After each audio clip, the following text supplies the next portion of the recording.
A different future starts with you. That's why GoDaddy does more than help you find a name. You can create, sell, and get found online, so any small business can drive change or build an empire. We need a new generation of thinking.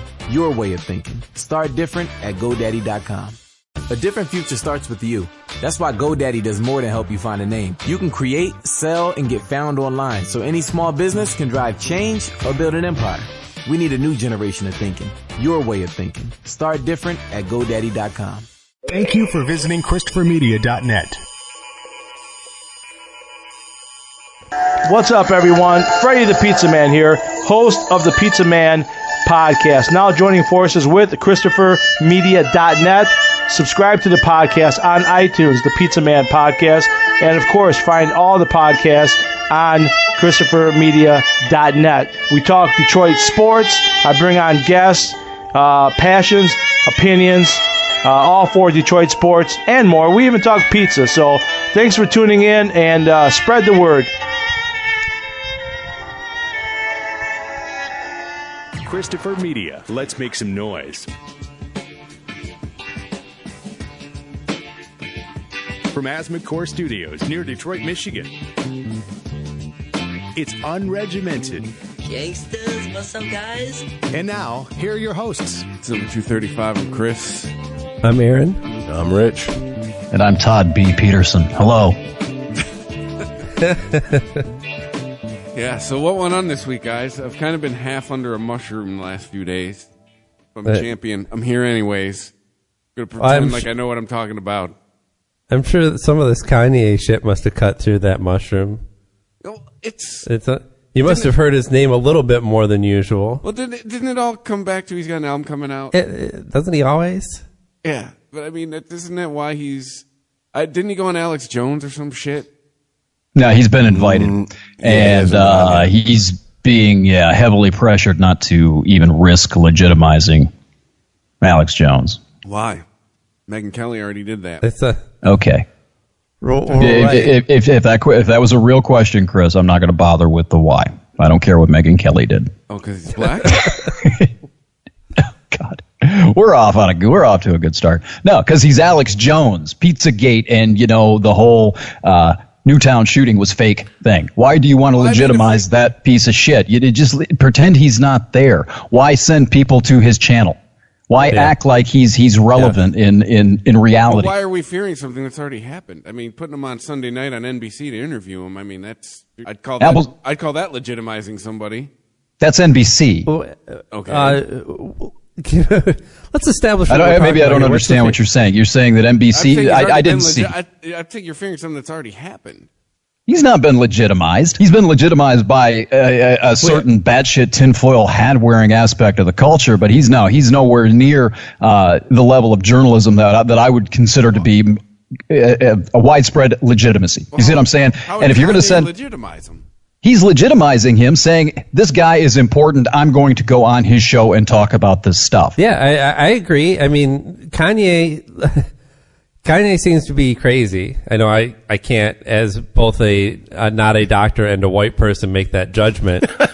But don't worry. There's a wise person of color coming along to tell us how to white people when it comes to Kanye. Don't worry. Okay, good. You're not allowed. Yeah. I need an idiot's guide to black people, please. Do not ask them, did you see the game last night? That's racist. No, but he's a pop culture icon, I guess you could even say.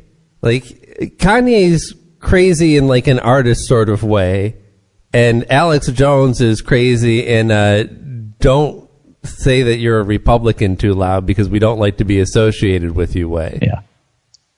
Unless Kanye went on and pulled a Doug Stanhope and just scorched earth the entire fucking interview to the point where he's like, if you've never seen it, it's Alex Jones trying to get serious Doug Stanhope, and he's like, so you support abortion? He's like, oh yeah, God, abortion's green. That's good for the planet. There's too many fucking people here. I've seen that bit. He's like, I'm all down for anal sex too. Anal or oral sex, anything keep from having a baby. And Alex Jones is like, you're the devil and you're a demon and I don't know. And I'm just like, it's great. Or you could do some like comedians. I think it was Bill was it Bill Burr and Patrice O'Neill? They went on, and basically they said, "Why'd you go on?" And this was 2008, 2009. They said, "Why'd you go on?" They went on Alex Jones's show. Yeah, and they were like, so we could just have a wide audience to say whatever the fuck we wanted to say. Anything flies on that show. I mean, that was the attitude. They just went in there and were like, "Yeah, that's nice, Alex. You okay? Yep." Anyways, so guys, come see us at the Boston Theater. And blah blah blah blah blah. Yeah. Well, yeah, the thing is that there's a lot of conservatives that were really happy to see Kanye come out in support of Trump. And then he went right past him and kept going all the way to Alex Jones. And they were like, no. Like Ben Shapiro was like, why Kanye? Yeah. The one thing I can say. One thing I will say about Kanye, I don't know anything about him. I don't really follow the hip hop culture because I'm white and I don't understand it, and I'm not permitted to, indulge in it because of my pale skin. But anyway, he apparently, from what I understand and what I've read, has huge influence over the black community. Because I saw somewhere today, and I'm not sure if, I'm not going to be able to back this up with any sort of links and facts and anything like that, but I did read today, take it for what it's worth, that since he and Candace Owens came out in favor of Trump, came out telling black people they do not have to be Democrats. It's okay to be a black Republican, a black conservative. It's okay to be black and support Trump. Since that happened, black support for Trump has doubled from 11% to 22%. I was going to say from 1% to 2%. It's okay. That's fine. Laugh, but that's not insignificant.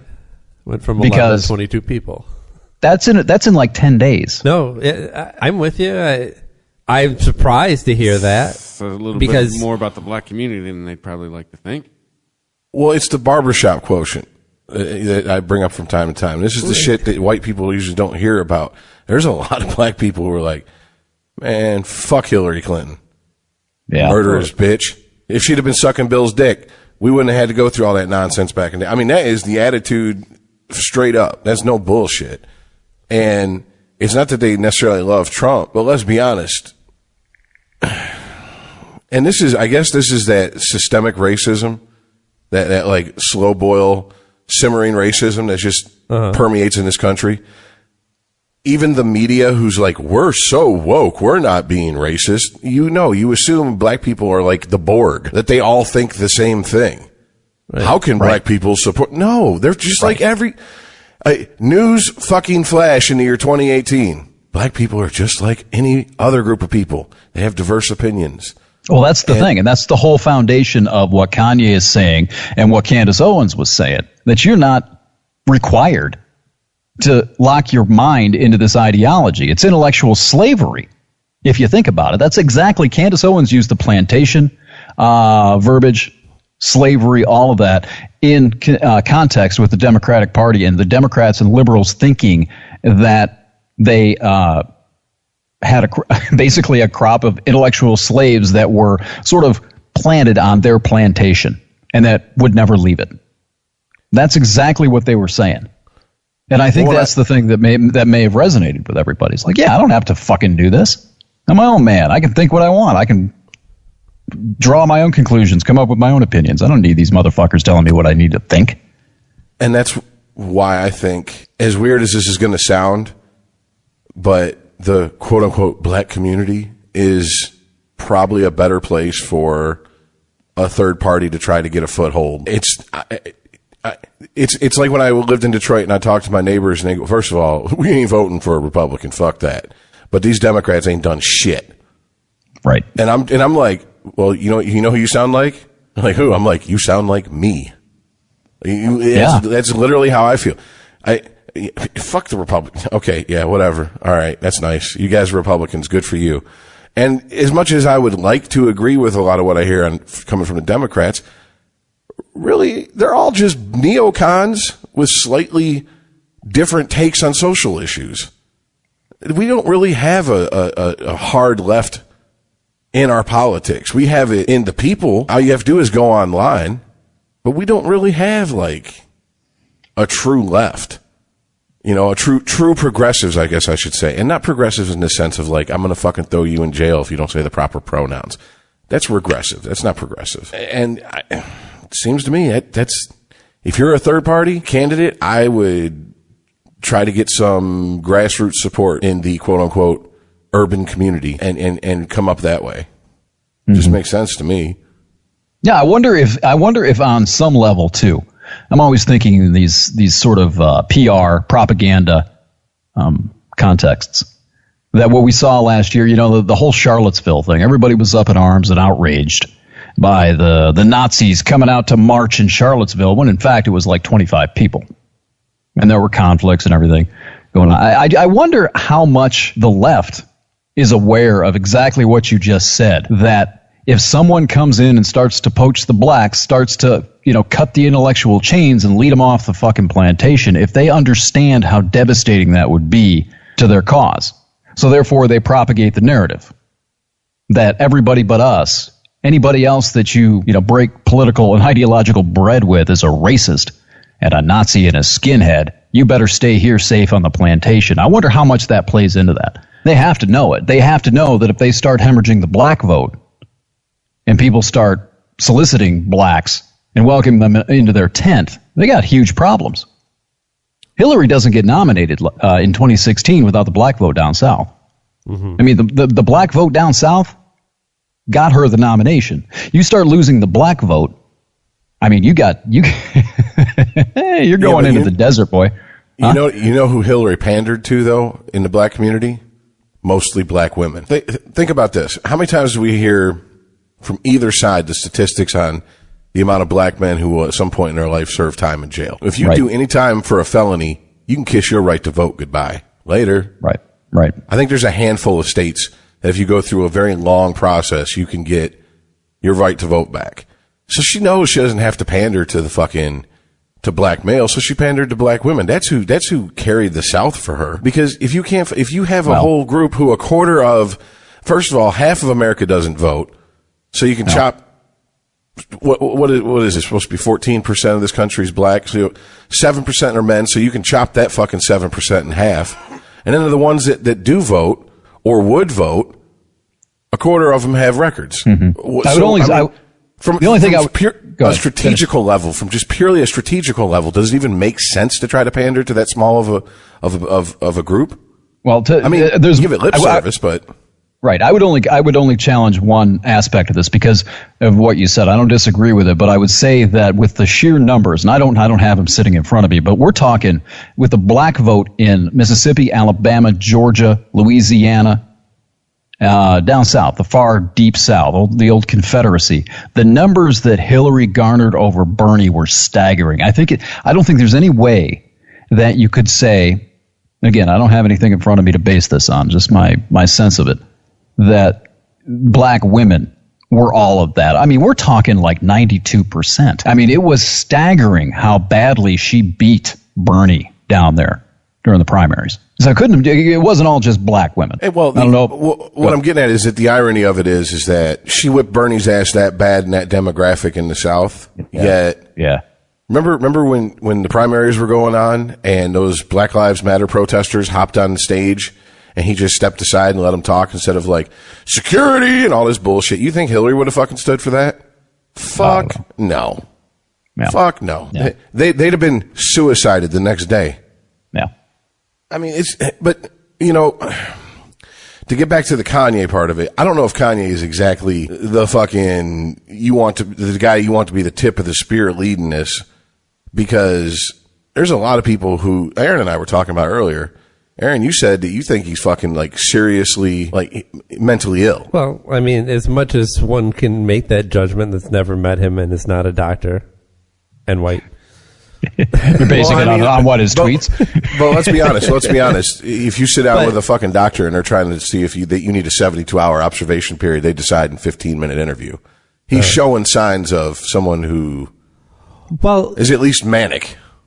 I would put addiction in that rather large mental illness umbrella, and I've talked to a lot of addicts, and hearing that a clip today of him on was it Charlemagne the God? Is it as a podcast that he has? No, I think he's on terrestrial radio. Oh, okay. Well, just the rhythms of how he was talking in this kind of like circular thought process where he kept looping back on himself. I was like, this guy sounds like every fucking junkie I've ever talked to. And then he starts talking about how he got hooked on opioids. And I don't know if this is something that he's still doing, or I guess he takes them every once in a while. Unless he's gone through some sort of rehab program, I don't know how he goes from 7 pills a day down to like every once in a while. I mean, it's possible. In the larger context, though, I mean, I understand where you're coming from with this, and it's really small sample size for us to be able to, even if we're paying attention. And you guys listen to a lot more podcasts than I do. You know a lot more about Kanye than I do, but you don't have a clear window to his life. Yeah, so you're speculating on anything that's public. You know, I'm afraid of what would happen if the stuff that I put on Facebook over the last 10 years, if someone were to do a psychological evaluation based on that. That terrifies the shit out of me. You know what I'm saying? Yeah. And beyond that, Kanye, I don't think matters. I mean, beyond sort of cracking the door open, he may not be the tip of the spear. He may open the door for somebody else who's a heck of a lot more articulate and cognizant of how to play the sort of articulate field to step up and be the tip of the spear. He just may have been the guy who was able to kick the door open. Or it's at least okay show somebody that there was a door to be kicked open. Exactly. A lot of people just assume there was no access point to that block of voters. Right. He's sort of like the fullback in the football analogy. You know, throwing a block, opening a hole for somebody else to run through. Well, I mean, I have to wonder how many of that 11 to 22% is, excuse me, people who, for whatever reason, weren't comfortable. Like they've always at least maybe not support Donald Trump, but been like, I'll give him a shot. You know, kind of like that attitude. And they were like, oh, okay, so you know, I can say this shit now, and I'm not going to get jumped on by everybody. Well, let's not discount the thing we always come back to every single week. And that's the four of us and the reaction to the radicalizing left. How, you know, if black people are just like us, how many other black people out there in that 11% swing range are having the same effect to the radicalizing feminism and the you know, personal pronouns and the Jordan Peterson stuff? Yeah. You know, that has to resonate with other people outside of just we white folk. You know, and if it, like you said, I think you make a very good point there that maybe suddenly it's okay to say, you know, yeah, I have been afraid to say these people are batshit crazy. They're radicalizing. They're taking, you know, their ideology, their plantation to places I'm not comfortable picking cotton. Mm-hmm. I want off. Oh, it's okay to come over here now? Sweet. You mean I can say it? Sweet. I'm the fuck out of here. Yeah, I go ahead. That's really the only thing that about, because most of what he said, what Kanye says, I'm kind of with Aaron on. I'm like, bro, you're either manic or you're jacked up on something. But I don't know how to explain it. I don't really support a lot of what he said, like the whole slavery was a choice. Okay, in what context did he say that? Because I'm media savvy enough to know that taken out of context, that sounds horrible. Did he say that as in, because it is Kanye, was he going off on some sort of mental slavery thing? No. He was literally talking about if slavery lasted for hundreds of years, then it must have been a choice. Because I don't even know how to dissect his thoughts on this really, but I get where he's coming from. It's kind of exactly this like immature thinking. It's this immature thinking like I would do something. Exactly. Like I would have stood up. We would have organized, you know. It is. That's exactly what it That's what it is, but I think what he's saying is the same thing that de Tocqueville got into in Democracy in America. He did the tour in the 1830s and saw slavery firsthand, and he understood that white men had an inherent terror, an innate terror of a black uprising. That if they organized and they decided, no, we're not going to fucking do this anymore, that they had no prayer of holding that rage in check. It's part of the foundation. I mean, I'm not going to go all into this, but it's part of the Second Amendment, clinging the guns.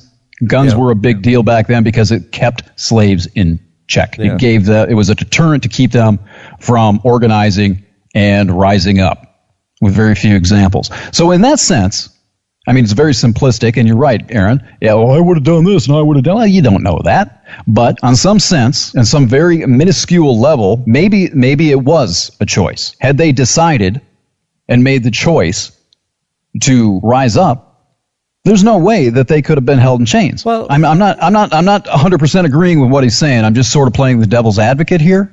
I hear you, but I mean, it's a choice for every individual that they make to go, I can choose to say, no, I'm not going to do this, and then get beat or possibly killed. Right. Or I can make the choice to just keep my head down and try and get through this and hope that it will change. That's a choice a lot of us make every single day. Yeah, no, absolutely. The Underground Railroad wasn't a form of an uprising? No, there was. Yeah, absolutely. Yeah, it was. See, I'm trying to imagine his train of thought. I'm thinking his train of thought is probably, it's just, once again, all pure speculation. Right. Mine too, by the way. So. I'm wondering if his train of thought is going this way. If he's trying to connect how slaves didn't uprise against their masters for 400 years and society today, how we haven't, the government, it's not representative of us, but we make a choice every day to just go, oh, well, what are you going to do? As long as the Wi-Fi and it still works, right. I'm good. Right. I mean, I have to wonder if he's trying to make that type of connection, and he's just. I think you're giving him too much credit. See, I think this is all. I'm overthinking it. Commerce based. He supposedly has an EP coming out on June 1st and an album coming out. It doesn't matter. On June 8th. It doesn't fucking matter, Chris. 2 weeks in a row, we have dedicated a half an hour to this guy. You just sent me a link. It doesn't matter if it's commerce-based or not. You just sent me a link on my phone. You sent it to all of us that said support among black men for Trump has doubled as a result of this. It doesn't matter if it's commerce-based. It's having an effect. Yeah, right. I don't care what his intentions are, to be honest with you. I'm concerned, not concerned. I don't know what I am. I'm more interested in discussing the effects of it rather than the motives. It doesn't matter. But the effects are is a celebrity said they like somebody, so people now like this guy. It happens all the time. The effect is that his support among black men has doubled. That is a danger sign if you're a progressive, if you're a Democrat. That cannot happen. Not in 10 days. That is a significant problem. Right. I mean, we saw this happen with Roseanne. Roseanne comes back with a new show and then gets on Twitter and starts talking a bunch of crazy Trump supportive shit. And the liberals are outraged by it. But it didn't move the needle on any group of people's support for Trump. This did. Kanye spouted the crazy shit. They both did it for the same reasons, attention. But Kanye's had an actual effect that Roseanne's didn't, other than another celebrity that the right can claim as their own. Well, there is I don't know if this is, I don't know where most of these people fall on the political spectrum, but I've noticed online in opinion pieces and op-eds and just even some of the left reporting, there is a group of people who are like, who the fuck are you to start talking for me? Yeah. You know what I'm saying? This attitude of, oh, well, I'm a white liberal, so I'm going to tell other white people how they should talk, about this subject. And they're like, first of all, don't lump us all together. Second of all, who the fuck are you to talk for me? I can talk for myself. Right. I mean, it does kind of go back to that Chris Rock bit where he was like, you saw the bullshit with Colin Powell. Oh, he speaks so well. He's a college-educated fucking man. Of course he speaks well. What do you expect him to come out, grab his cock, and be like, what's up, niggas? What's up? No. I'd pay money to see that, though.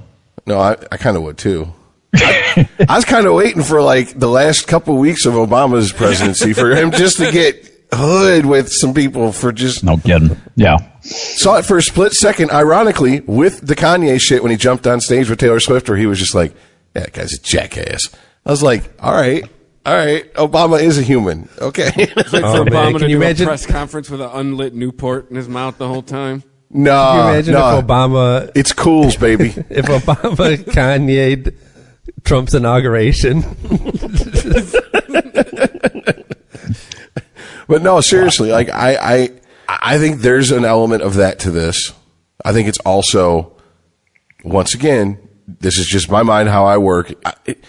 Too many people think politicians are like these, like, oh my God, they're on another level than us. No, they're just the exact same as us. They're scheming assholes who want power and will fucking collude, lie, beg, borrow, steal, do whatever they have to do to keep it. And I think someone in Trump camp said, you know what's an untapped fucking base? Black men. Who can we get? And Kanye just comes wandered in talking about, hey, I just got clean, supposedly, and I'm a free thinker now. And they're like, yep, you're a useful idiot. Come sit down. Have a seat. Here's a fucking autographed MAGA hat. I mean, what about Candace Owens works. Then? Candace Owens preceded Kanye. Candace Owens is the one who basically pushed Kanye no one would give a out shit the door. No one would give a shit who Candace Owens was if she didn't fucking back up Kanye. If Kanye hadn't said anything, Candace Owens would be Candace Owens before Kanye spoke up, which is who? She was a thing. She had made a splash before Kanye said a word. In the same way that guys like Tommy Sotomayor or, oh shit, who is it? Is it Michael Steele? I can't. Other prominent quote unquote black conservatives. They make a splash in the not in the larger consciousness of society, but in the, oh, I'm going to watch Bill Maher, I'm going to watch fucking Rachel Maddow, I'm going to watch Hannity, whatever the fuck. Can I talk real for a second too? Be honest. When keeping it real goes bad. Yeah, she is somebody that the black community didn't fucking know who she was, that could have the Uncle Tom label thrown at her to dismiss her real easy. But now her backing up Kanye legitimizes her. I mean, I kind of think so. I mean, there are a number of black conservatives that fucking have been speaking out since before the election, before Trump even won the primary. And I think they're not in the public consciousness like this lady was due to Kanye. Well, Michael Steele, is that the former RNC chair? Is that who you're thinking of? Yeah. Black eye glasses, bald. Yeah, he's been railing against. He was railing against Trump for most of the time, wasn't he? Yeah, but he's still a conservative. Yeah, but he don't make sneakers and sell rap records. I don't know. This is less of like. Am I wrong, Rich? Come on. Kanye's influence on possible black voters and who they're going to support, it just merely shone a light somewhere, right? I don't know. I think rather than saying it's shown a light somewhere, I think it's shown a light through a crack. Mm-hmm. And right. There's a fracture there, and I don't think that Democrats, liberals, especially the Green Tea Party wing of the Democratic Party, or however you want to look at it, progressivism. I don't think they thought or realized that crack was there. Yeah, I will agree with you there, Todd. The fact that he just hasn't been piled on by every black celebrity is, that shows some cracks. You know what's amazing? He should be a pariah at this point, and he's not. Well, he is. He is to a lot of, not blacks, but he's like, remember that thing we were talking about earlier, Rich? That article that I'm sure we'll get to later on, telling us how we could speak to black people. That started out, the very first paragraph was the damage, or the what was it? How did it phrase it? But it was the damage, the horrific comments and damaging rhetoric that Kanye put out there. I mean, it was something that was just like, oh my God, he said it's okay to fuck children. That's where the piling on's coming from, is the ideologically pure wing of the Green Tea Party. And it's hefty. It is hefty. They don't know what to do with this. The people I've heard mostly jump on him are somehow in the media. Like NPR, whenever they talk about this, I've yet to hear anyone who is like, even remotely, like barely giving him props like I do. Like, you know what? I don't know. You get an F for execution, but you get an A for effort, for going out there and saying, hey, you're allowed to think for yourself. The Democrats don't own agency of your brain. You don't have to think exactly like them on every issue. His execution, in my mind, leaves a lot to be desired. Mm-hmm. I mean, but there's not even someone who will say that, because that is, I'm starting to really believe this. And I've heard rumblings about another podcast. That's career suicide almost at this point. At this point, yeah, of course it is. Yeah. Yeah, I don't know.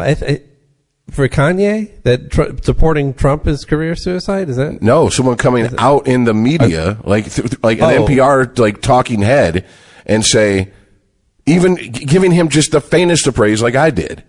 Like immediately he'd be shouted down and say, how could you, this is the problem. He's trying to normalize racism and homophobia and sexism and imperialism. And you just gave him a fucking green light to do so. And the reason that's not me coming up with shit. That's a quote I've read multiple times on these fucking articles about this issue. And I'm just like, really? Really? I mean, fear of reprisals. It's, you know that book that I posted to you guys, or in my, I didn't post it to you guys, I don't think, but it's called Propaganda. It's by this French philosopher guy. It was written in like 1963, something like that. And one of it kind of terrified me a little. I don't have it in front of me, and I didn't prepare anything. I'm probably going to do it on my own podcast if I, get around to doing one between now and August. But basically, I was reading at the very end of this book, there's a section on brainwashing. And one of the main tenets of it, there were several that reminded me of what's coming from the left these days and how you can convince men that they're evil, that their penis makes them dirty, and that they are all the problem with the entire world is because of white men or men in general. There are aspects of this that are contained in the brainwashing section of this book. And fear of reprisals is what you're talking about right there, Rich, because you cannot come out, you cannot challenge the doctrine, the dogma, or, sort of the meme insemination coming from the left without reprisals. Hefty ones, harsh ones, career suicide. It's what I was talking about with the Chicago comedy scene at one point in time. You could not go into this hermetically sealed bubble in Chicago, try to do comedy that was against the doctrine or the dogma. Reprisals. It's institutional, and that's I'm putting together a really large idea on all this, and it's terrifying where the left is taking this. You do not have freedom of thought or speech anymore. You can't do it. If you're on NPR and you're a paid pundit, someone who's supposed to be articulate and understand the issues, and you can't even go on your own program and say something like what you just said, Rich. You can't do that without being shouted down and fired. How do you have a free media? How is that free speech? Leave the college shit out of it. I mean, if this is going on in the electronic media, the free press, how is that a free press? The irony is this is the same media that thinks Donald Trump's going to turn it into a state-run media. The thing is, just not the actual state. They're not wrong either. This is the thing. You got to think on two levels here, because they're not wrong when it comes to Trump, because he sees this and he can actually use all of this and do the same thing coming from the other direction. Because they're giving him the ammunition. They're, to use that word again, they're legitimizing the words coming out of his mouth. Well, Republicans are trying to produce this idea that they are the alternative to the radicals in the liberal party that are not, whatever they want to say about it, they are just at the end of the day not for free speech.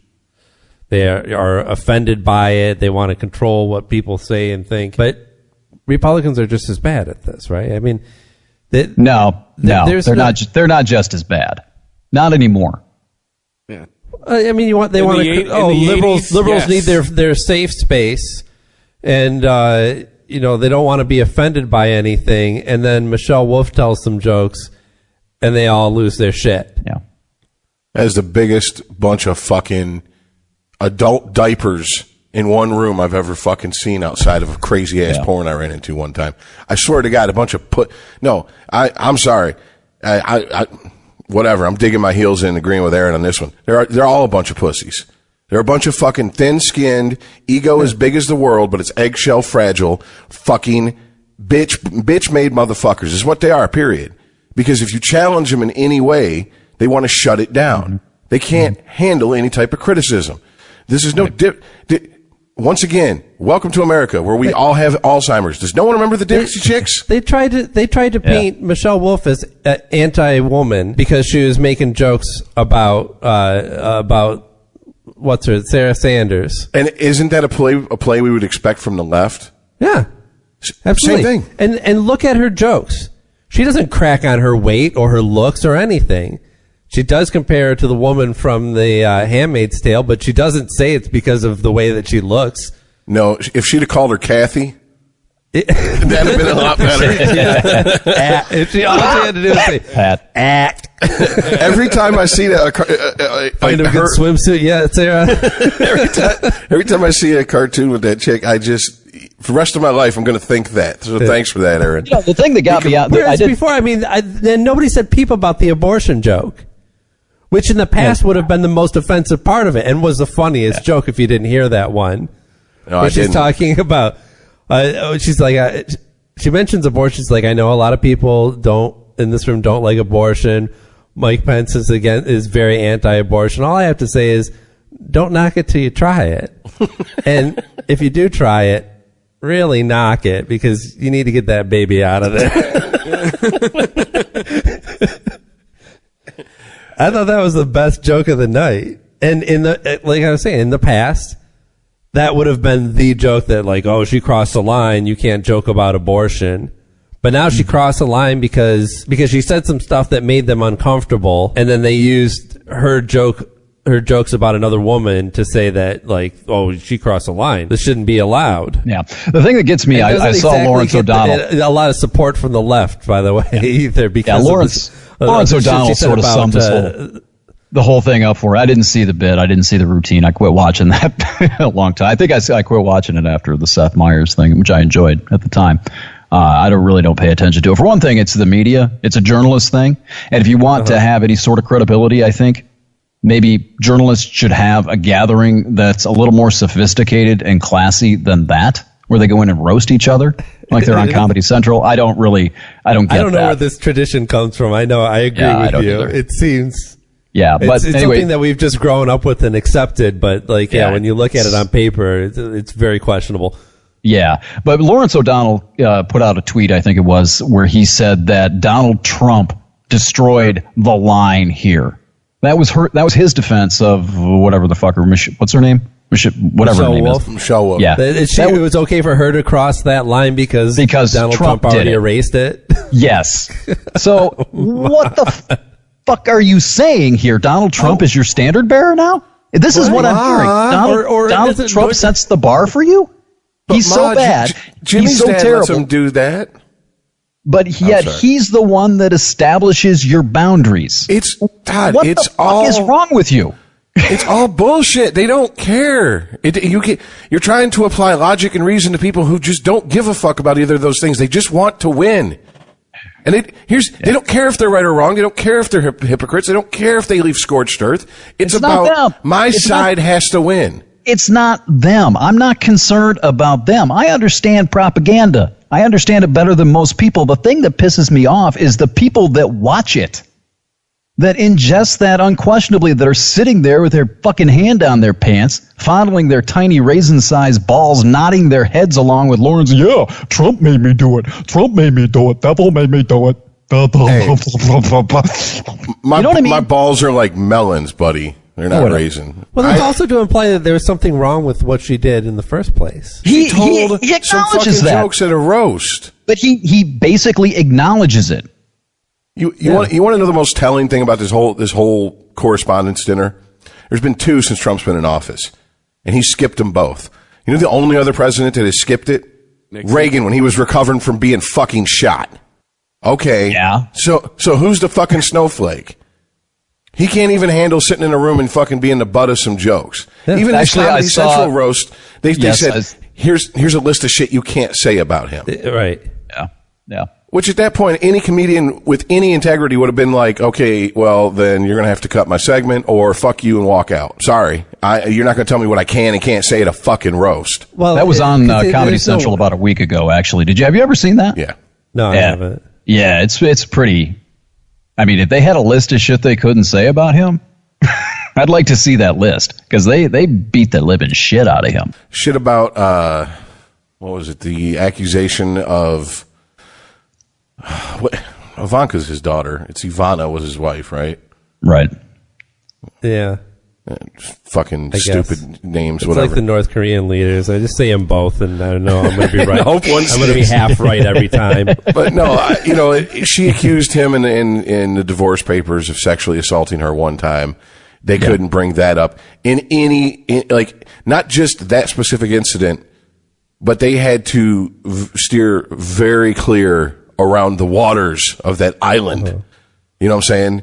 And that was, what was the other one? Something about one of his businesses. I don't know. And they were like, well, it's because it was a court case at the time. And they were like, well, it's a court case. And I'm like, that's an excuse. That's an excuse. I mean, but either way, really, you're the president of the United States. Dude, you got the job simply because someone told a fucking joke. Well, it also, at that correspondence dinner, and right. 4 years later, you were like, now who's laughing, bitches? Yeah. And it also, honestly, from a PR standpoint and a propaganda standpoint, which is actually a synonym, it fits his narrative, the fake news narrative. It really is a good move for him. I mean, outside of, the obvious bruised ego track, I guess, if you want to take that, but it really fits the narrative that he's always had since the campaign of the fake news and the fake media. And refusing to partake in that, actually probably to his people, to his voters, to his base, is basically a big middle finger to the press. I don't see that as I don't know. I think calculatingly, I don't think it's just ego. I think it's how he wants to present himself to his voters. Yeah. And by not going and doing a rally, he had one up right around you guys. Yep. Instead of going to that dinner, I think that's smart as hell. I mean, if they're all fake and they're all evil, or however you want to characterize it, why would you go and endure that from people that you have no respect for? I'm going to throw my own party, and it's going to have more people. I think they're all it was going to like me. I think most people. The fact that he skipped for a second year in a row, a situation where he'd have to sit there and get fucking just roasted, to go throw a look how great I am fucking basically Sweet 16 birthday party in the middle of fucking Mullet, Michigan. It's quinceañera. Come on, dude. But isn't that... Okay, we are reading way too fucking much into this simple cocksucker, first of all. And I'm really getting tired of this shit. A simple cocksucker that managed... it's a simple cocksucker that managed to win an election and is the leader of the free world. You can be reductive about it if you want to, but you can't sit here and keep dismissing the man for on every level as a fucking dolt. He's not a dolt. He somehow is president of the United States. He didn't just fall into that fucking manhole cover. I never fucking said he's a dolt. I said he's smart enough to surround himself with people. First of all, we all know who has the power. It's usually not the person in front of the fucking podium. It's the person pulling the strings on the person in front of the podium. Okay. He has people around him that got him elected. He's fired them all. But they got him elected, didn't they? All except one. Where's Steve Bannon? So how does Steve Bannon tie into this skipping of the correspondence dinner and heading to Michigan last week? He's not there anymore. Neither is Manafort. There is one guy. Did they get him who's been there the whole time? Who? White hair. Looks like Johnny Quest's creepy Mike uncle. Pence? Yeah. Yeah. I mean, look, I find it difficult to give Pence that much credit for He's a anything. quiet one. Yeah. I've seen way too many interviews. I've seen way too many things, documentaries, whatever that Trump's involved in, and seen how he reacts to anyone challenging him, talking as he would see it, talking down to him. And if he can't get up and walk out and control the situation, he does not want anything to do with the situation. Now, that may be smart from a strategic standpoint, but that just proves that you're a thin-skinned bitch. Right. That's what I was thinking about with the correspondence dinner. Part of this is the idea that part of what the public likes about this is the idea that our president can take the heat. That Don't forget, he's a straight shooter. Well, right.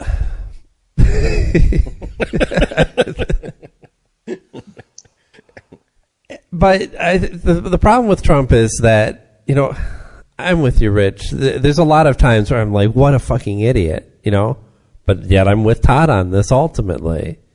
You can't get elected to be president if you're an idiot. You can't even maintain a business if you're as much of an idiot as I think Trump is. George But it's W. Bush. Because what we're identifying as the parts of him that are idiots are these gaping holes in his game that come from a whole life of never really having to be challenged on anything, of you setting the tone for everything and the basis for what is or is not true. Rich W. had the same thing in common with Trump. Smart enough to know to put smarter people around him. Well, he kept Exactly. them, though. And he came from a political family. You know, his dad. Right. He grew up in that environment. He understood from the day he was born. He was around politics. And You know, he all may he not wanted have to been. do was be a general manager of a baseball team. Right. Yeah, he may not have been the brightest tool in the brightest flashlight in the hand, so to speak. But he at least had a foundation in politics. He knew how to play it. He had more energy than his brother. Yeah. Well, it's the reason why George W. Bush has a thicker accent than his daddy did, right? His daddy had the composure and the look of somebody who's presidential. And they looked at little Georgie and said, well, he doesn't have the presidential look, but we got to get that folksy charm into him. So you keep that accent. That common man. That's going to be your catch. Yeah, Jeb doesn't have that either, does he? No, he's more of a statesman. Yeah. No energy. Barbara had a tiny one, I think, if I remember right. Yeah, where does George's come from? It's got to be it, right? Well, just real quick to answer your question, Todd, that you asked. That Plays it up. Yeah. The off-shucks rapist, as Rich likes to call it. To answer a question you asked. Anyway, yeah, I think it's. I understand where you're coming from, Rich, and I have been down that road. I started there, and I think it's dangerous to just reactively dismiss him as an idiot who can't do anything. I don't know. If you go back to 2016, he's sort of Bloomberg proven, did I guess. But you can't hear us, can you? Yeah. Hello? Okay, I thought we dropped again. I don't think they are. No, I'm here. Oh. Can you hear us? No. What happened? Who's recording? Is it you? I'm going to hang up. Yeah, I was like, Todd is talking directly over you. He can't hear us. Call him back. What? Oh. There we go. There you are. Hello? Can you hear us now? Yes. Yeah. Okay. What was that all about? Magic. Don't know. That was weird. Once again, I thought we were replaying last week where I go on for the 15-minute monologue and find out nobody's sitting there. I realized that you guys couldn't hear us because you kept talking directly over Rich. And I'm watching him get mad, and I was like, oh, wait a minute. Like, Todd is not purposely interrupting you. He's just trying to fill this gap. Yeah. Well, anyways, like I was going to say, in 2016, Bloomberg did a pretty big piece on the inner workings of Trump's campaign. Not necessarily Trump himself, the people in his campaign. And how they got to, and this was I believe a month, maybe even less before the election, they put this piece out. And in this piece, basically, everybody that worked on his campaign, a lot of those people, like you said, Todd, who aren't there anymore, Trump said, said to his inner circle, I want to be president. Not I want to run for president, I want to be president. Get me people who know how to make that happen. And so he didn't care about, he didn't go, get me the alt-right. They're going to sweep me into the White House. He didn't give a shit about any of that. He just wanted to win. So he surrounded, this is where he's not dumb. He surrounded himself with people who were like, oh, I can use him to further my deeper agenda if I get him elected. And then he got elected and went, thanks for the help, fuck off. And that's basically what he did. Now, I'm not calling him dumb for doing that. But what I'm saying is, I don't think there's anything really there. I don't think this man has any deep-rooted beliefs. He just wanted to prove that I can be president. And look at where he is now. The people that he does still have supporting him. Have you followed this shit with Rudy Giuliani on TV recently, the past couple of days? Oh, God. Now what? Well, okay, so the whole Stormy Daniels story is so what? I don't even care if he fucked a porn star. That doesn't matter. But what's going to get them into trouble on this is that it looks like a campaign campaign finance violation, which somebody could possibly serve jail time on that sentence.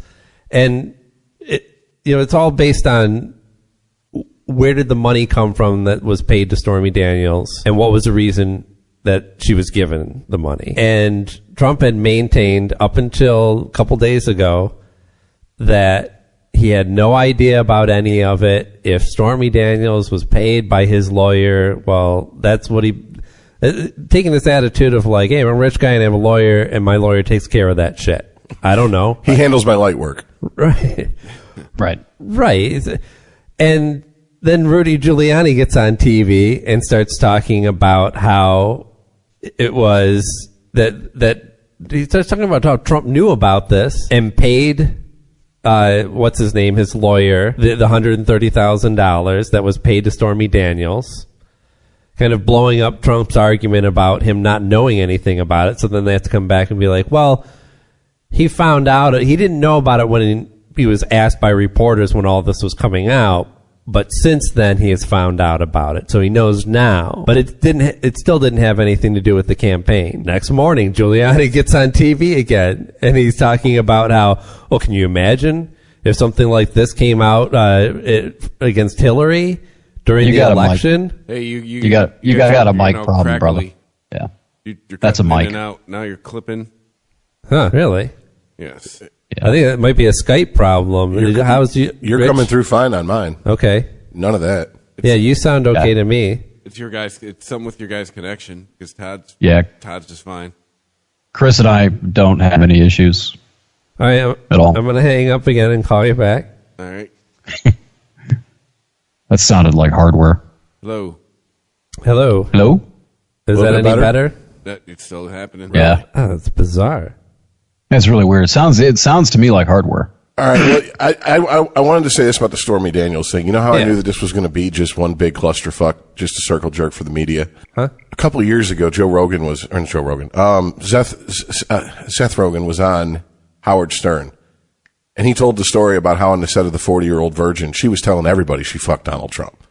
He's like, this is not a secret in Hollywood. Anyone who's had dealings with this woman for more than 5 minutes, and you start talking about, famous people, she's going to throw out there, by the way, I fucked Donald Trump. So it's not like this was something that, she was saving up. It's not like the dress, you know what I'm saying, with Monica, like, well, I saved it just in case. Mm-hmm. No, she's been blabbing her fucking cock holster since it fucking happened. And if that's the case, then you know that they knew that was coming down the line politically, that, okay, at some point we're going to have to deal with this. Yeah. Period. And it was days before the election that they paid her the monmoney. No, I understand. How does that not look like they're paying? No, her that to absolutely keep quiet does because of the election. Yeah, I mean, because 40-Year-Old Virgin was made in 2004. Right. That is 12 years before the election, and you're paying her right before the days before the fucking vote. Mm-hmm. Yeah, obviously. I'm not disagreeing with that. Yeah. And the difficulty here with trying to say that, well, no campaign finances were used to pay off Stormy Daniels is, it's not going to stick with Trump because, I mean, he's using so much of his own money anyway, right? Well, that's what we're asked to believe. Right. That's what we're led to believe, certainly. But you can't have it both ways, can you? Well, do you remember when we first came back? And we were talking about Trump and how his big thing at that point was, I'm not going to accept donations. I have enough money to do this on my own. And then like 2 weeks later, please send me some money. And I was like, oh, isn't that amazing? You do not understand how expensive it is to run a presidential campaign in this country. That was the thing. He's like, I'm rich. I can do this. And then he saw how much money Hillary was raising. And he's like, there's no way I'm doing this on my own. Nope. In my attempt to hop into a hot air balloon and take a wider view of this whole thing, Stormy Daniels isn't going to matter a bit. It's not going to change a thing. And this is what terrifies me. I just saw this thing pop up. It's on the Detroit News. And there's an article that's headline is GOP now belongs to Trump, poll says. And this is a poll, I guess, of Michigan residents. And I'm skimming over this real quick.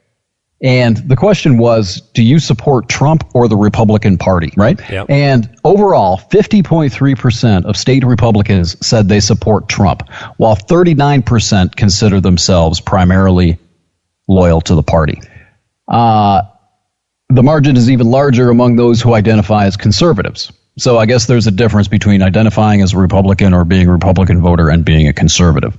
And if you're a conservative here in the state of Michigan, they chose loyalty to the president at 55.4% over 28.9% to the party. My point is, and there's one other one that really fucking terrifies me. Trump's job approval rating ranges from 82 to 98% among varying GOP groups, and his favorability numbers are apparently rising. You can find that on the Detroit News. Now, why does that matter? People that are really living in fantasy. Like, Ann Coulter might support Trump, but she's still mad that he can't get shit done. Right? Hold off on the judgment for a minute. That could be. That's fine. It doesn't matter. He is the demagogue. He is the Republican Party now. He is the target of the loyalty at this point. So you can have Russian collusion investigations. You can have Stormy Daniels. You can have finance campaign problems, violations, law breaking, however you want to look at it. If you get to the point where you're going to impeach him, what are you going to unleash? These people, it would be like executing Jesus at this point. They don't care about the Republican Party. It's him. How are you going to... This is such a clusterfuck at this point. Because even if the Democrats, even if the Green Tea Party succeeds in their wildest dreams, whatever it is, whatever concoction and utopian vision they have for the next year or two, and they impeach the man, how are they going to deal with what they unleash? They executed Jesus. Now there's a church on every corner. I mean, this is just Michigan, granted. That's fine. I find it very difficult to believe that those numbers are going to be any more positive as far as critical thinking Republicans and conservatives in Kentucky or Alabama. He's got me thinking about the Kraken. Texas. No, Todd. Yeah, exactly. That's exactly what you should be thinking of. And this goes back to what we were talking about in the pre-show, that Jordan Peterson thing on Bill Maher's Overtime, when he asked the panel, what are you going to do with the other half of the country? Even if you get what you want, how are you going to bring these people back into the fold? How are you going to live with them as countrymen, part of the American family again? How are you going to do that, liberals? Even if you succeed. And nobody on that show could answer it, and nobody that I have talked to, I put this on my podcast, I think I asked it back in February, one of the very first episodes. How do you propose to bring the other half of the country even how do you control them? You're going to put them in ideological concentration camps. How does this work? So yeah, Stormy Daniels, he fucked a porn star, great. He paid to shut her up. Great, that's fine. What are you going to do about it?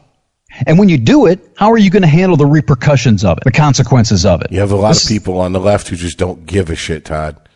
They don't have an answer for you because they don't care to have an answer. And everybody else who's looking for an answer is scratching their heads going, is there any... This is a question that I've heard asked from many people over the last 2 years. Well, almost 2 years, year and a half since the election. Is there any coming back from this? Is this just the new normal now? Bloodshed. It's a metaphorical asteroid strike. It's the Civil War. It's something to cleanse the palate. It has to happen at this point. I don't see any I don't want to be that guy. You know, I've been dabbling with optimism here the last couple of weeks. And there are a lot of people that are seeing it, and they understand that the fault here lies, as far as I'm concerned, in the left. Because they are not offering a viable alternative. They become Castro Guevara to our Batista, to Trump's Batista. And if you don't have any historical context, Batista was the dictator we put in Cuba, made life hell. He's Trump in this scenario. The left is turning itself into Fidel Castro and Che Guevara, the liberators who turn out to be just as bad as the dictator. So there is no fucking alternative here. You've gone so far off the fucking rails. You've driven your fucking progressive little minivan, your progressive Tesla, into the fucking ditch and mired yourself so far into it that you are no longer a fucking option. So this is what we have. This is the only fucking thing we have. This is you dabbling in optimism? No. The optimism, yeah, actually it is. Because Stay with me here. No, but there is, because a lot of people see that. And these are the people that I've been talking about for the last couple of weeks that I'm finding who are gravitating toward the center. They're not Trump supporters, but they're getting the fuck away from this false alternative. And they're looking for something in the center. That is the only source of sausage party hope we've got. And people are looking for it. I swear to God, they are. I'm not alone here. You know what I think is funny is that when we say center, and certain people, it conjures up, fence sitting, having no strong beliefs in anything.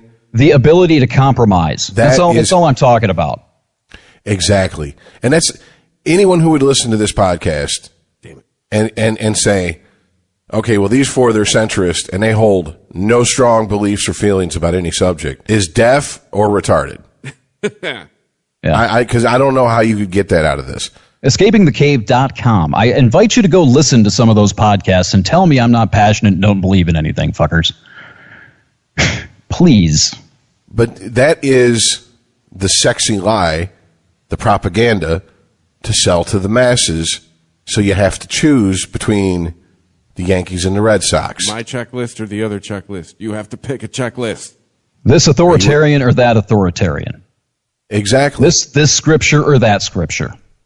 I keep coming back to an article. I cannot remember where I read it. God damn, it's going to bother me. But it basically pointed out, if over half the country didn't vote, isn't that over half the country telling people the people in power, if we were a true democracy, this system's broken. We're just not even going to participate until you fix it. Yeah. But they're not. Here's the thing. We have brainwashed people so fucking good, so well, so deeply that they believe that, if you don't vote, then you're not part of the solution. Fuck you. Yeah. Really? I mean, yeah. And it's like, right. Okay, so what do you want me to do? Because I can roll out some guillotines and start fucking coming to some quick solutions. Is that what you want? Is that what you want? And more, I just wonder if that's what it's going to take. That's what it's going to come to. It's going to come to just people going, we're done. We're not fucking taking this no more. Whatever. Look, this is the problem I come back to with that every time is, God damn, we like our fucking Wi-Fi. Yeah. It's nice to watch Modern Family on Hulu. Yep. It reminds me, it's an interesting segue to go back to that tweet that we were talking about in the pre-show, that woman who was comparing Jordan Peterson to the rape, beating, and something else of women, killing of women, or that thought process anyway. And that's kind of what it's become now. If you're not with us, you're against us. If you're not for God, you're for Satan. If you're having an argument, if you're disagreeing with somebody who identifies as a feminist, then you are anti-feminist. Yeah. You're basically Ted Bundy. Or you're advocating for Ted Bundy-like behavior. And this is the problem. Because there is no discussion anymore. There's no sense of compromise. And we are literally cut right down the middle in this country. There's half on this side, half on this side, and neither one of these camps, at least the institutional camps, are interested in compromising with the other half of the fucking country when we all have to share it together. Now, there are people, this is the optimism I was talking about, there are people looking for that. There are a lot more than I thought there were. That makes me a little, I wouldn't say hopeful, but more hopeful than perhaps I would have been a month ago or 2 months ago. But the only solution to this, Rich, other than what you were saying with the guillotines and the guns and shit blowing up, is that we have got to normalize compromise again. Make it palpable to live with each other. To be able to sit down and discuss, okay, well, you're against abortion. Oh, fuck abortion. That's one of the stupidest fucking wedge issues there is. You're for the Second Amendment. You're for gun rights. We would like to get rid of guns. How do we meet in the middle here? What can I give up to make you give up something? And neither side wants to do that. Neither religion wants to discuss their 10 holy fucking commandments. Well, we've had this culture for, I'd probably say maybe the last 20 years of, stand your ground and this whole, what am I trying to say here? This whole it was almost preached to us that it was good to dig in your heels and that whole you got to stand for something or you'll fall for anything kind of mentality. And now it's backfiring on us because now it's leading to two factions of people that compromise isn't in their vocabulary. No, and You it know goes what? back to what There's. It go- I'm sorry. Go ahead. No, I was just going to say, it goes back to what I was talking about before. The people do not understand that we have got to coexist. It's turned into warfare. Conquer. We have to conquer the enemy. We have sort of a warlike psychology in this country anyway. We brought it into our politics. We brought it into our family setting. So the point is to be able to, we need to beat the other into submission. The thing that people don't understand is you still have to live with these fucking people. You have got to figure out a way to coexist, or let's just get it the fuck over with. The four of us, we can pick our sides. We can all go gun shopping together if you want, because we're going to need them at some point just to keep the fucking zombie hordes away from us. I honestly believe that the zombie apocalypse is a political metaphor for what's coming in this country. If you go back, it's very interesting you say that, because if you go back and watch or listen to any podcast that pick apart Night of the Living Dead, that's exactly what people attributed that metaphor to that story. Really? Yeah, absolutely. And then if you go and watch the rest of the movies that George Romero made, he even gets more on the nose. By the time it gets to Land of the Dead, it is literally the zombies taking over the rich bourgeois people's safe, area. And I won't go into it. I think the projection booth. If it's not the projection booth, it's a podcast called Talk Without Rhythm that literally just had an episode that covered this. And the guy drew comparisons, and to the point where Romero was like, yeah, okay. It might have been in the back of my mind, but now it's at the forefront. And so he kept making sequels to the movie more and more on the nose. Well, I have no idea what you're talking about. I haven't heard any of this, but they have my wholehearted endorsement for whatever that's worth. Well, now that I've plugged two other podcasts that aren't on our network. One is. Yeah, one is. Sorry. Yeah. I'm batting 500. Yeah. There's got to be. It has to be top of mind, though. We have to think about this. It has to be more than the four of us. At some point, you got to see some progress here, right? Todd, the problem is that people just. This is people. Okay. To basically boil it down to its base ingredients, worry about what you can change, and whatever you can't change, let it take a flying fuck at you. All right. This is just the nature of people. It was religion. When I was coming up, the religious right was saying, you have to do this. You have to do this. You can't do this. This is un-American. This is this. This is this. And we've slowly got to the point where religion is almost like it's a niche in this country. It's a little, you know what I'm saying? Like, even the Republican Party has pretty much been like, okay, we'll throw the Republican or the conservative evangelicals a bone every once in a while. But for the most part, that's their slaves. They're not going anywhere. They're not going over to the Democrat side. They know that for the most part. So, we don't really have to fucking pander to them too much. It's just, now it's on the left. It is what it used to. 20 years ago, when I lived in New York, my daughter's family was friends with a pastor, and him and I would always talk, and we would always debate. And I asked him one time, I said, have you ever read the Satanic Bible? And he goes, God, no. Why would I ever read that? I said, why wouldn't you want to know what the enemy, you call these people your enemy, right? Yes. Why wouldn't you want to know what the enemy's plan is? Right. And he just kept saying, no. You can't expose yourself to stuff like that. You can't expose yourself to stuff like that. And forgive the term, demonizing it and making it seem scary. And I finally broke him down to where he just finally admitted, he said, because you might read something in there that makes more sense than you read in the Bible, and it'll fool you into going to their side. And I said, well, if it makes more fucking sense, is that really being fooled? Yeah. That's the answer to why that bitch on Bill Maher, her fucking clam dried up like a fucking camel's asshole in a fucking sandstorm about Jordan Peterson. They are terrified. You kept saying they're terrified of him. They're scared of him. Why? Why? Because they're afraid he's going to say something that's going to make people go, oh, I never thought of it that way. You just fucking nailed it. That was what we were talking about at the pre-show. Might expose your life as a lie.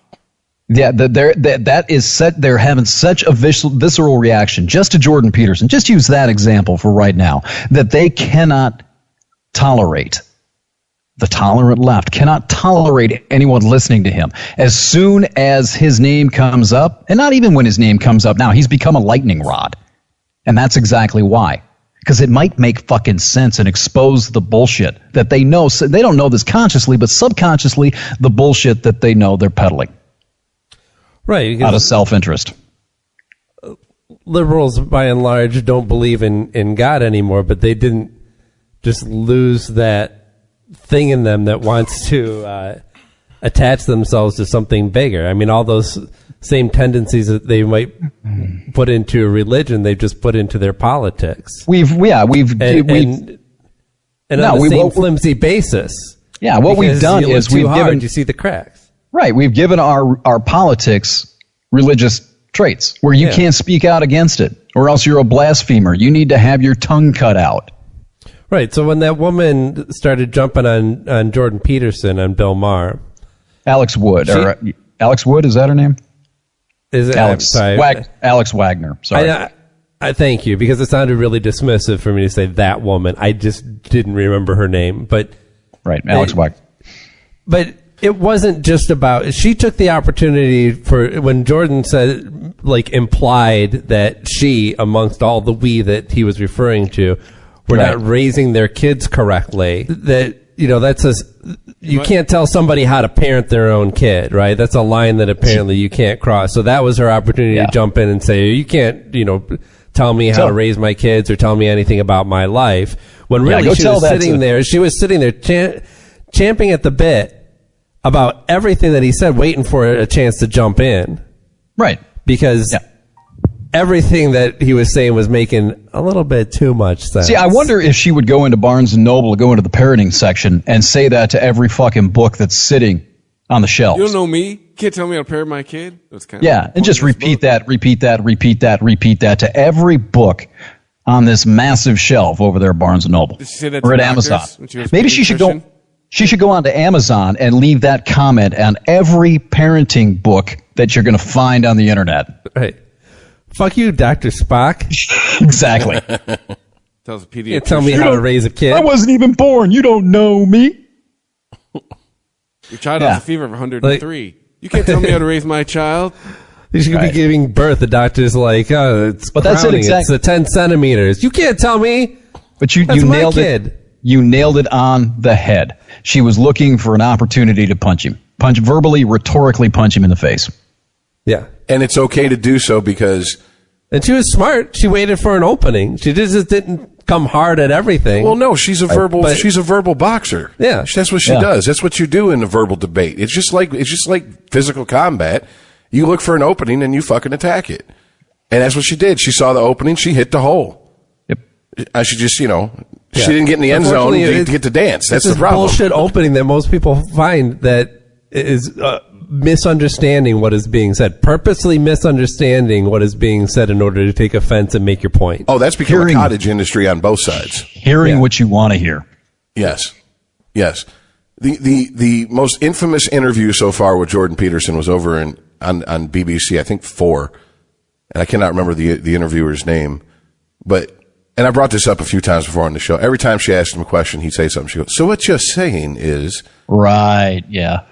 And she would try to reframe it into, just nonsense. And he's just sitting there with this, bitch, are you retarded? Look on his face. Right. And, I mean, you could just see he's just like, what's wrong with you, bitch? That's the scary thing about Jordan Peterson is he's not wonky.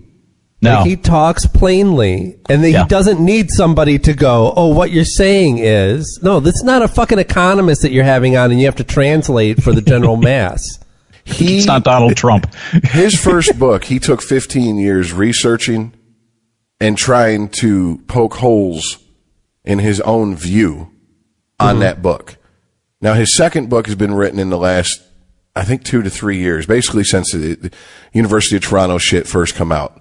If you're really interested in the man, the first place to start is there's cell phone video of him confronting a student outside of one of his classes where he's explaining, I have no problem if you ask me to refer to you as a she, but you're obviously biologically a male if you ask me. My problem is with compelled speech. The government stepping in and say, I have to. How do you not understand the differences between I won't use your pronouns no matter what because I hate you or fear you, because that's I've always homophobic. Really? What are you scared of? They're going to break in and redecorate? Stop it. Yeah, exactly. What's the fear? This is, you know what this is? This is them trying to pick at that toxic masculinity they're always saying we have by going, ooh, you're a big tough man. You're scared of a little fag. What's wrong with you? Right. That's what homophobia, just so you know, that's the trick they're using when they use that word. So to use a grammatically incorrect and obnoxious word of our times, get woke, motherfucker. Yeah. I just face fucked you with the truth. Yeah. The thing that's happening here that I've noticed in the last month or so, especially with things like Jordan Peterson, people like Jordan Peterson. And did you guys see the story about the Democratic, I think he's in Congress or in the Senate out in California. I think he was a former prosecutor who came out and said that he wants to outlaw assault weapons, buy them back, and then go after the resistors with forced seizures of assault weapons. Right? Now, to connect the two with what you were just talking about with compelled speech, the left is fulfilling the right's narrative about the left. The narrative that's been going on for 15 years that they're cultural authoritarians and they're going to, impose Marxism on the country, control everything. The left is starting to fulfill that narrative. They're going to tell you what you can say. They're going to tell you, there's so many examples of this, and they're starting to become self-fulfilling prophecies. They're not self-fulfilling, but you know what I mean. That's what you're saying is we better get used to a Republican president. Yeah. Well, we might see an actual, if we think the NRA is bad right now, we're probably going to eventually see a more radicalized version of the NRA. Because seems to be a rather large faction that is really disappointed in the current leadership in the NRA. Gonna go well. There was the guy that was I guess they're having some sort of rally or something. I don't know what they do. Some meeting of some sorts. And there was a man who was speaking for a group of people that were going to this convention that were wearing, I forget what it said exactly on the shirt. They were wearing a shirt that said NRA, and I think it's not real, maybe Americans or something like that. But basically saying that, this organization is corrupt at the top. And he was talking against Wayne LaPierre and Dana Loesch and all those that he says that these people all they're doing is giving away our rights. That's all they do. They talk about that, we need to compromise, and every time we come away with less rights. Cool. And it's a fucking organization put together to lobby for gun rights. Guns. You have a lot of true believers supporting the corrupt motherfuckers at the top who are just like, keep the money rolling in, keep me in this lifestyle, and if guns is the issue I have to fucking make my bones on, I'll do it. Of course it's corrupt. Is anybody shocked by this? I mean, to me, this is a case of they're right for the wrong reasons. They're never going to have what they want. They're never going to. The best they had was, who was the one president of the NRA that everybody fucking knows? Charlton fucking hands. Yeah. Heston. They got an actor up there to convince people to give them fucking money. I mean, they literally hired an actor to get up there and convince people, send me money. Of course it's corrupt. Anytime you have that much money, you're going to find corruption. We don't have to go but 10 miles or 10 minutes east to hit the Detroit border and see that for ourselves. All right? The problem is with this congressman saying what he did is you have so many fucking people who are for gun regulation, sensible gun regulation, not for banning guns, who have been walking around going, literally no one is saying we want to give us your guns. Exactly. That's bull. And every time they say it, I go, and this has been for months now, I said, that's bullshit. Yeah. You choose to ignore the people who are calling for it. You have a former Supreme Court justice who said, getting rid of abolish the Second Amendment. I am here. Hello? I'm going to go hit the head. Are you editing this out, or should I tell a dirty joke? This is most likely be edited out. All right, I'm going to go hit the head then. Wait, what? And that is all that we have for this week, unfortunately. We had some technical difficulties, as you can tell from some spots in this episode. And, Skype was cutting out on us, and we had to call it quits about halfway through. But I'm sure we'll be back next week with a full 3-hour marathon episode. So tune in, download, tell a friend, follow us on Unregimented Pod on Twitter. Check us out on Facebook at Unregimented. And we'll see you next week.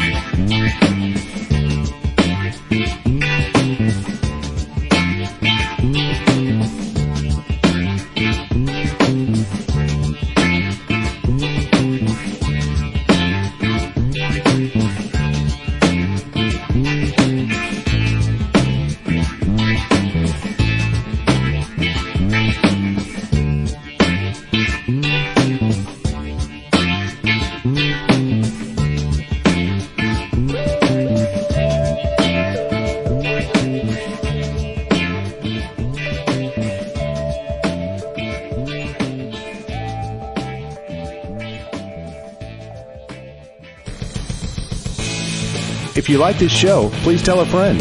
Please follow us on Twitter and like and share us on Facebook by searching for Christopher Media. You can subscribe to all ChristopherMedia.net shows for free on ChristopherMedia.net. Please make sure to rate and comment on all your favorite Christopher Media shows. Thank you in advance for supporting Christopher Media by clicking on the PayPal button and by clicking through to all the sponsors who support ChristopherMedia.net. Thank you for visiting ChristopherMedia.net, and thank you for listening. Thank you for visiting ChristopherMedia.net.